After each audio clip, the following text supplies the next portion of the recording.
नमस्कार विद्यार्थियों। जिन विद्यार्थियों ने एलटी ग्रेड 2025 की भर्ती में फॉर्म भरा है संस्कृत विषय से, उन सभी विद्यार्थियों के लिए जो विद्यार्थी अच्छे अंकों से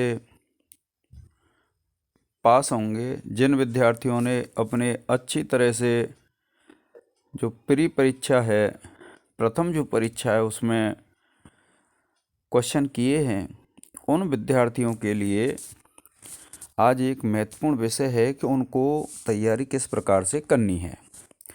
तो देखिए, हमारे पाठ्यक्रम में एक पुस्तक है महाकवि कालिदास विरचित मेघदूतम। अब यह जो मेघदूतम है उसमें जो लिखित परीक्षा होने वाली है उसमें किस तरीके से आपसे प्रश्न पूछ सकता है। तो देखिए, जैसे प्रश्न पूछ सकता है, मान लीजिए उसने एक व्याख्या दे दी आपको, और ये जो व्याख्या है विद्यार्थियों, पहला ही श्लोक है मेघदूत का। तो देखिए, सबसे पहले तो क्या है कि इसका जो प्रसंग होता है, अब आप देखिए प्रसंग है इसमें, महाकवि कालिदास अपने इस मेघदूत नामक खंड काव्य में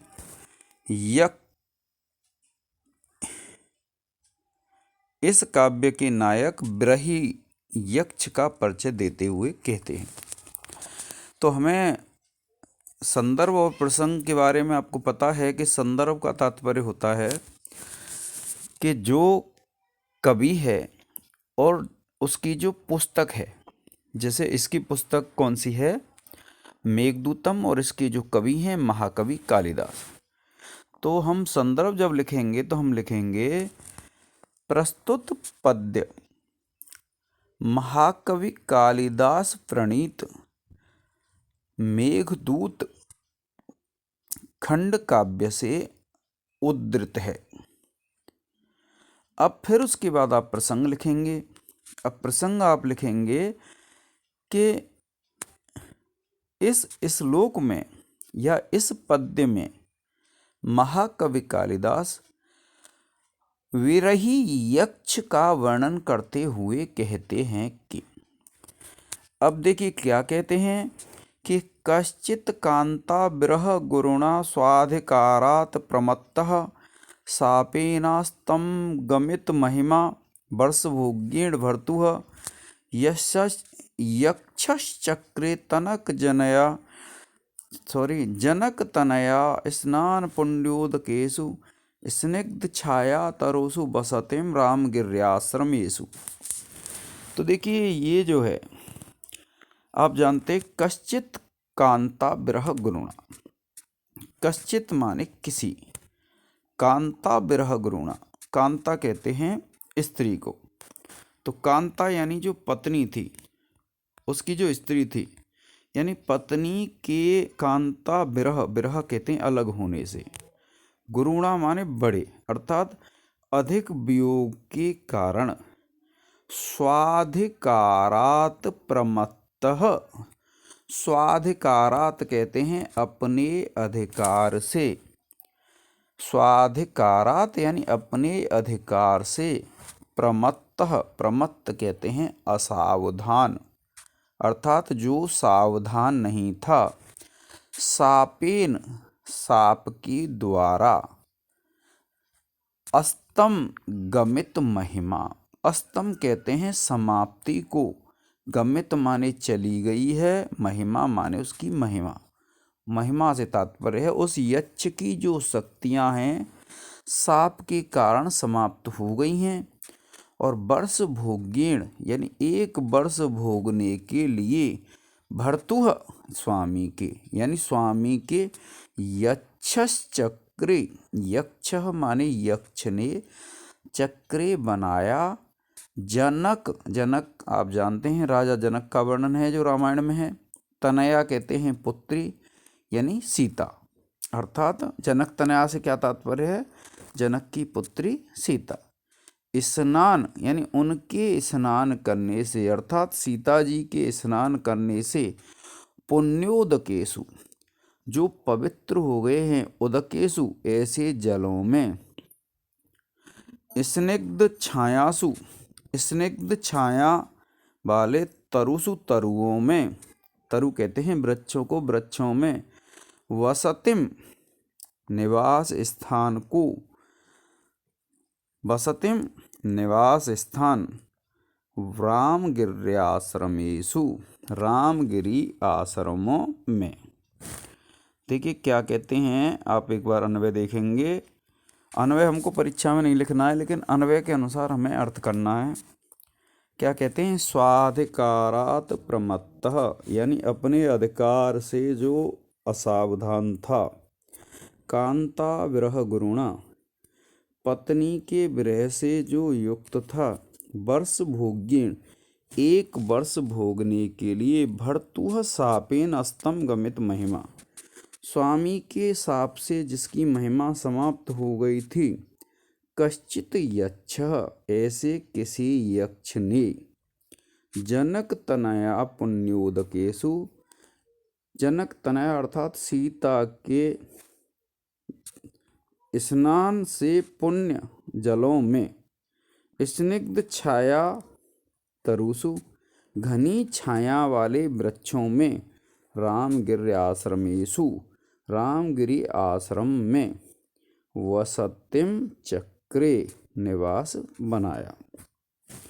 तो देखिए इसी प्रकार से इसमें अर्थ भी लिखा हुआ है कि अपने अधिकार अर्थात नियोग का या कर्तव्य पालन से असावधान अपनी प्रिया पत्नी के वियोग के कारण असहनीय एवं एक वर्ष भोगने योग्य अपने स्वामी यक्षाधिपति कुबेर के शाप से जिसकी दिव्य शक्ति और उच्च पद प्रतिष्ठा नष्ट हो गई थी, ऐसा कोई यक्ष जनक पुत्री सीता के स्नान करने से पवित्र हुए जल से युक्त सघन छाया वाले वृक्षों से युक्त रामगिरी नामक पर्वत के वनाश्रमों में निवास करता था।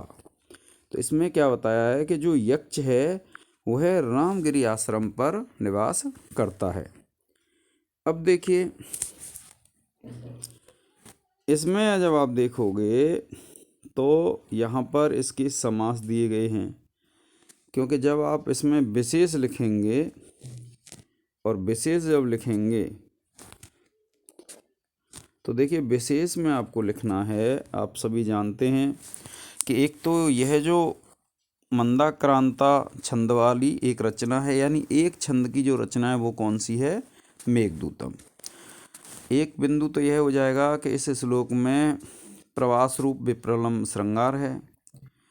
अब इसके लिए दूसरा जो हो जाएगा यक्ष प्रयुक्त अस्तम गमित महिमा, यह विशेषण साभिप्राय है, क्योंकि अपनी दिव्य शक्ति के नष्ट हो जाने के कारण वह अपनी पत्नी से मिलने नहीं जा सकता था, इसलिए इसमें क्या है, परिकर अलंकार है, यानी साभिप्राय विशेषणों का प्रयोग होने से क्या है, परिकर अलंकार है।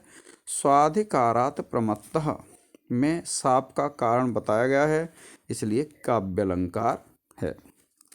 अब इसके बाद देखिए मंदाक्रांता छंद है, और मंदाक्रांता का जो लक्षण है वह दिया हुआ है, मंदाक्रांता अम्बुधि रस नगैर्म भनौ तौ गयुग्मम्।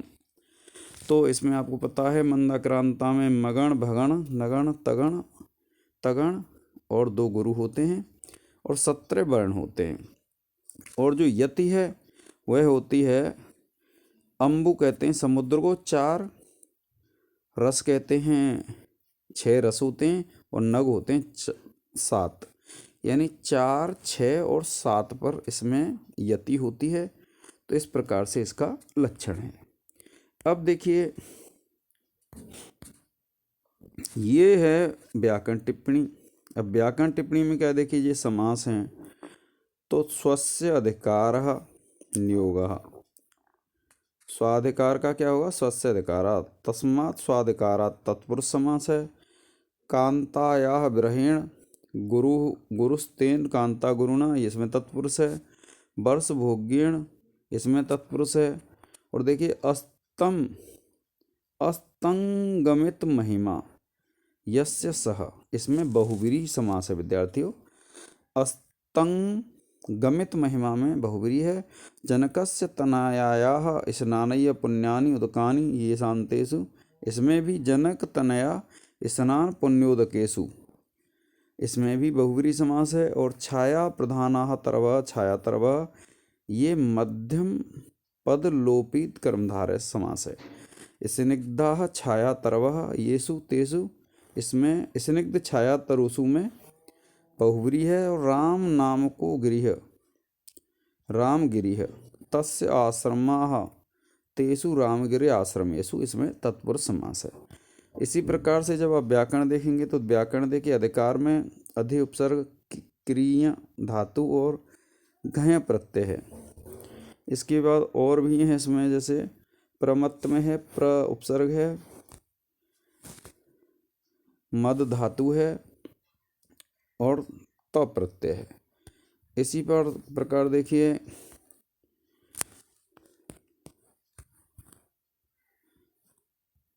ये है। और फिर देखिए यहाँ पर भी दिया हुआ है, जैसे सापेन में सब धातु से घय करके साप बनता तृतीया, भर्तु में भ्री धातु है और भ्री धातु से देखिए त्रिच करके भर्तरी बना है। यक्ष क्या है? विद्याधर अप्सरों की एक जाति होती है।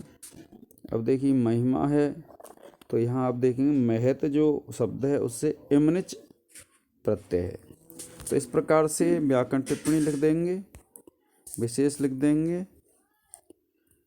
तो इस प्रकार से विद्यार्थियों आपको तैयारी करनी है। तो आपको जो परीक्षाएं हैं उसमें इसी प्रकार से अध्ययन करना है। तो आज के इस लेक्चर में विद्यार्थी इतना ही। जय हिंद, जय भारत।